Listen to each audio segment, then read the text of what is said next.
Caitlin Clark watched from the sidelined by a lingering groin injury as DeWanna Bonner stepped onto the court at Gainbridge Fieldhouse. Bonner's return to Indiana wasn't met with cheers, but rather an intense wave of relentless boos echoing from fans who once supported her. Every time she touched the ball, the arena filled with chants labeling her a quitter, turning the game into a spectacle beyond basketball. Bonner visibly struggled under the immense hostility, her confidence shaken. Clark's reactions, captured frequently by the broadcast cameras, showcased amusement and a sense of validation. Adding fuel to the fire, Mercury teammate Kahlia Copper publicly criticized the Fever fans, labeling their behavior as distasteful, sparking fierce debates across the league. But what ignited such fierce animosity toward Bonner? And how did this emotional clash turn into one of the most dramatic games of the WNBA season? The story behind this heated rivalry and intense crowd reaction goes much deeper, and it's about to unfold. The drama surrounding DeWanna Bonner didn't start overnight. It had been brewing for months. Back in the offseason, Bonner was hailed as a crucial addition to the Indiana Fever, expected to provide veteran leadership alongside rising star Caitlin Clark. Fans eagerly welcomed her, believing she'd help guide their young team to playoff contention. But the relationship quickly soured.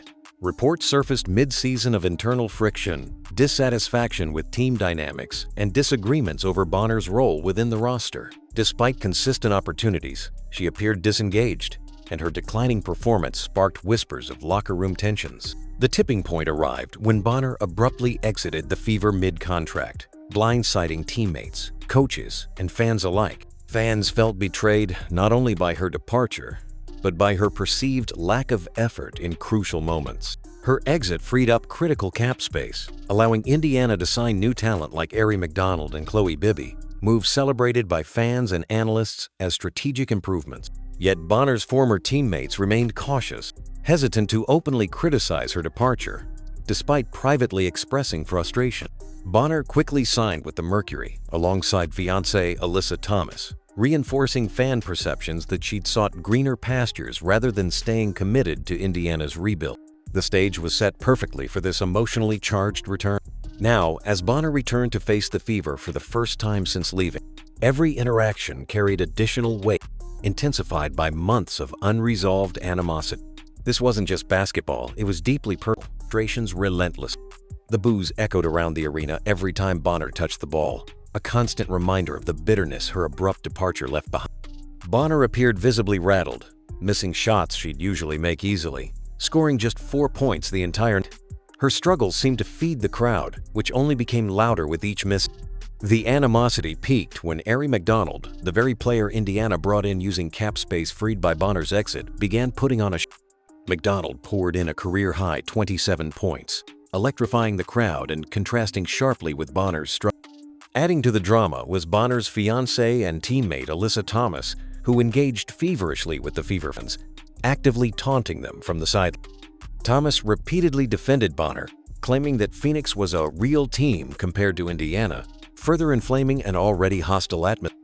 However, each taunt seemed only to embolden the Fever players, fueling their performance as the game wore. The tension in the arena rose with every possession. Fans could feel this game was about more than just winning. It was personal vindication for a team and a fan base who felt. With Bonner struggling and Thomas openly clashing with fans, the stage was set for a dramatic turning point. What happened next wasn't just a twist, it was instant karma delivered directly on court. The game reached a boiling point midway through the second. With tensions escalating, Alyssa Thomas intensified her exchanges with Fever fans, visibly engaging in heated back-and-forth banter from the bench. Fans were now not just booing Bonner, they were directly responding to Thomas's provocative gestures and comments, fueling a combustible atmosphere. But the Mercury's bravado quickly unfolded. Aari McDonald, the player who directly replaced Bonner on the Fever roster, seized the moment. Displaying a fearless determination, McDonald took control, weaving through defenders, draining critical jump shots, and continuously drawing fouls that kept the Mercury on heels. Each bucket she scored felt like a direct rebuttal to the Mercury's earlier taunts, energizing both her teammates and the roaring crowd. Then came the moment that perfectly symbolized.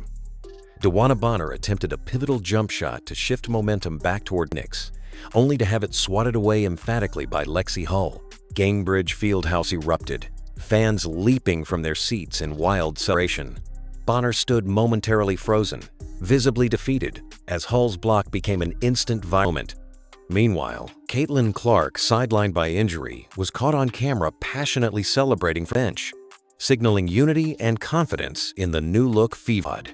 Clark's animated reactions provided stark contrast to the Mercury's defeated body language, underlining the emotional turning point game. At this peak moment, it's clear, Bonner's return had become an undeniable tester. What was supposed to be her redemption had instead become a showcase of Indiana's resilience and new chemistry. As the final buzz sounded, sealing Indiana's victory, the immediate reaction within Gainbridge Fieldhouse was electric. DeWanna Bonner, visibly shaken and frustrated, exited the court quickly, avoiding eye contact with fans whose chants echoed through the arena. Online, social media erupted with commentary, clips, and memes capturing Bonner's struggles and the Mercury's surprise. Fans took particular joy in sharing footage of Bonner's blocked shots and missed opportunities, labeling her performance as clear karma. Yet the aftermath wasn't confined to fans alone. Teammates reacted strongly, and post-game press conferences became just as intense as Elf. Mercury teammate Kahlia Copper publicly criticized Fever fans, labeling their booing distasteful further inflections. Copper's passionate defense of Bonner triggered heated debates across social media platforms, dividing fans and analysts into sharply opposed camps. Meanwhile, Fever players and coach the high road, Stephanie White tactfully sidestepped questions about Bonner, redirecting focus onto her team's performance. Aaliyah Boston, responding briefly yet assertively, emphasized that their sole focus was on winning, distancing herself and the team from drama. These measured responses sharply contrasted Copper's emotional reaction, highlighting the difference in how each team adversity. The media coverage amplified this contrast further, painting Indiana as composed and resilient while framing Phoenix as reactive. As sports shows and podcasts dissected the game, the consensus was clear: Bonner's return exposed deeper issues within the Mercury and validated Indiana's decision to move forward without her. Beyond the immediate drama, Bonner's rocky return raised important questions about player loyalty, fan relationships, and team chemistry in the NBA. Analysts quickly pointed out that situations like Bonner's aren't isolated. They highlight deeper cultural issues within basketball. Experts emphasize that while play movement is normal, how departures are handled can dramatically shape fan loyalty and organizational culture. Prominent voices in women's basketball media openly debated the ethics of fans booing Bonner, considering her veteran status and contribution to the sport. While some sided with Kahlia Copper, calling fans' reactions harsh and unfair, others argued fans have the right to feel betrayed when players abruptly leave the mid-contract. This situation also put the spotlight on Indiana's new team chemistry.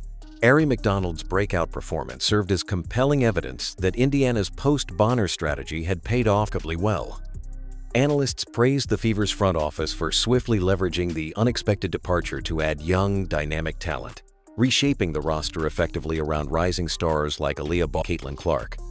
Ultimately, experts suggested this scenario serves as a powerful lesson about team building and in sports. Success isn't defined purely by star power or individual statistics, but by how players collectively respond to adversity. Indiana Fever's composed handling of Bonner's return, contrasted with Mercury's visible frustrations of reactions, offered a stark example of how team cultures and attitudes directly impact performance and public perception, shaping the narratives that define franchises long-term. DeWanna Bonner's return to Indiana became a powerful lesson in loyalty, fan connection, team chemistry. While Bonner faced intense backlash, her replacement, Aari McDonald, thrived, highlighting Indiana's resilience without her. Copper's defense sparked debates about fans' reactions, but one truth emerged clearly: basketball success relies heavily on culture. The Fever proved they're stronger and more focused post-Bonner, leaving fans about their future. But what do you think? Were fans justified in booing Bonner, or was it unfair? Share your thoughts in the comments, and don't forget to like and subscribe for basketball breakdowns.